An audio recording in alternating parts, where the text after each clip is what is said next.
Hello friends, क्या आपने कभी भिंडी पनीर की सब्ज़ी खाई है? चलिए एक बार मेरे तरीके से इसे बना के देखिए।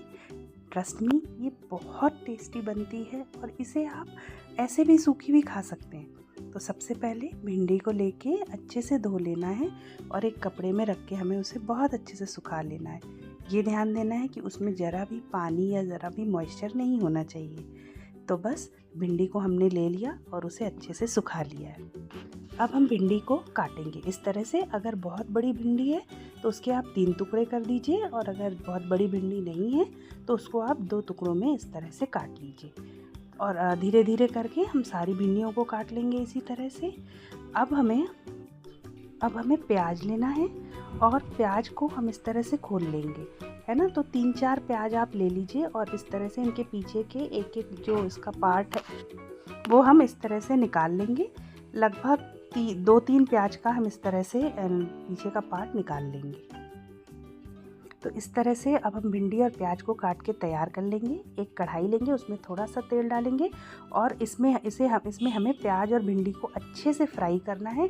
ऑलमोस्ट 90% इसी प्रोसेस में प्याज और भिंडी कुक हो जानी चाहिए। अब हम 2-4 लहसुन, 2-4 लौंग, अदरक का छोटा सा टुकड़ा और 2 इलायची ये डाल के हम खलबट्टे में इसको क्रश कर लेंगे। मिक्सी में पीसने की ज़रूरत नहीं है, जस्ट हम इसको नॉर्मली क्रश कर लेंगे। एक प्याज को बारीक काट के हम रख लेंगे। अब हम चेक करते हैं, हमारी भिंडी ऑलमोस्ट कंप्लीट हो चुकी है, ये 90% कुक हो चुकी है। अब हम 3 टमाटर लेंगे, आप 4 भी ले सकते हैं जिस हिसाब से आपको ग्रेवी खानी है। तो मैंने 3 टमाटर लिए हैं। अब इस 3 टमाटर का हम फ़ाइन पेस्ट बना लेंगे, मिक्सी में पीस के फ़ाइन पेस्ट बना लेंगे। ये सब्ज़ी में हल्की सी ग्रेवी रहती है। और अब हम सूखे मसालों से एक पेस्ट बनाएंगे। 1 चम्मच धनिया, आधा चम्मच हल्दी, थोड़ा नमक, कश्मीरी लाल मिर्च 1 चम्मच और 1 या 1.5 चम्मच गरम मसाला। अब हम इसमें पानी डाल के इसका पेस्ट बना लेंगे। मेरी हर सब्ज़ी में मैं इसी तरह से मसाले यूज़ करती हूँ क्योंकि मसाले इसमें जलते नहीं हैं। बस अब हम वही कढ़ाई लेंगे जिसमें हमने जिस भिंडी और प्याज फ्राई की थी। चाहे तो थोड़ा तेल डाल लें, अगर उसमें तेल ना हो तो। मेरे उसमें तेल बचा था तो मैंने उसी तेल का इस्तेमाल किया है। उसमें थोड़ा सा जीरा डालेंगे। जैसे ही आपका जीरा तड़क जाएगा, अब हम अपने कटे हुए प्याज को उसमें डाल देंगे। कुछ देर हम अपने प्याज को उसमें अच्छे से भूनेंगे और देखेंगे कि हमारे प्याज अच्छे से लाल हो जाए। हमारे प्याज अब लाल हो चुके हैं तो हमने जो ये लहसुन वाला क्रश करके रखा था ना, वो अब डाल देंगे और इसके साथ भी अच्छे से हम अपनी प्याज और लहसुन वाले जो क्रश था इसको हम अच्छे से पका लेंगे। जैसे ही हमारा ये पक जाएगा, हमने जो मसाला बनाया था, जो पेस्ट जैसा बनाया था, उसको डाल के अच्छे से भूनेंगे। आप देखिए कितना सुंदर दिख रहा है, जैसे ही हमने इसे मसाला डाला है कितना सुंदर दिख रहा है। तो बस इस मसाले को भी हमें अच्छे से भून लेना है ताकि उसमें जो हमने पानी मिलाया है वो पानी थोड़ा सा ड्राई हो जाए। बस अब मैं अपना पनीर लेके आती हूँ। तो ये पनीर जो है, इसके अब हम क्यूब्स काट लेंगे। ये घर में ही बना हुआ पनीर है फ्रेंड्स। मैं बाहर से पनीर बिल्कुल भी नहीं मंगाती हूँ, मैं घर में ही अपना पनीर बनाती हूँ और वो भी मैं आपको किसी दिन बताऊँगी। बड़ा सिंपल होता है घर में पनीर बनाना, बहुत सिंपल, बहुत ईजी, बिल्कुल भी मेहनत नहीं लगती है उसमें।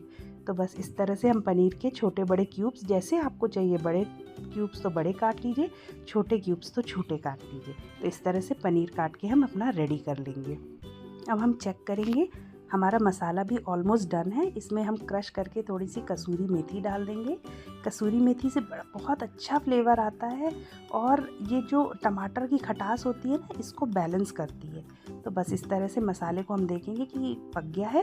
अब जो भिंडी प्याज थी ये उसमें डाल के हम इसको अच्छे से मसाले को के ऊपर कोट करेंगे। इस लेवल पे आप चाहें तो थोड़ा सा पानी डाल सकते हैं अगर आपको लगता है कि आपका मसाला थोड़ा सा सूखा है। मैं थोड़ा सूखी सब्जी ही पसंद करती हूँ, इसलिए मैं पानी ऐड नहीं कर रही हूँ। आप 1-2 चम्मच पानी इसमें ऐड कर सकते हैं। बस जैसे ही ये मसाला कोट हो जाए, हम अपना पनीर भी इसमें ऐड कर देंगे और बहुत अच्छे से मसाला पनीर में भी कोट हो जाना चाहिए। और थोड़ी देर इसी तरह से हिला हिला के मिलाएंगे उसको और अब हम कुछ देर के लिए इसको ढक के छोड़ देंगे। तो इस तरह से हमारा जो 10% जो भिंडी प्याज रह गया था कुक होने में, वो अब हमारा पनीर के साथ मिलके कुक हो जाएगा। तो इसमें क्या होगा, इस सब्ज़ी में पनीर का बहुत अच्छा फ्लेवर आता है। पनीर और भिंडी का जब होता है ना कॉम्बिनेशन, तो फ्लेवर बहुत अच्छा आता है। कुछ देर बाद हम चेक करेंगे तो यस, हमारी सब्ज़ी बिल्कुल बनके तैयार है। तो बट रोटी चावल के साथ एंजॉय कीजिए, और मेरी ये रेसिपी अच्छी लगी हो तो प्लीज़ लाइक शेयर और सब्सक्राइब कर दें।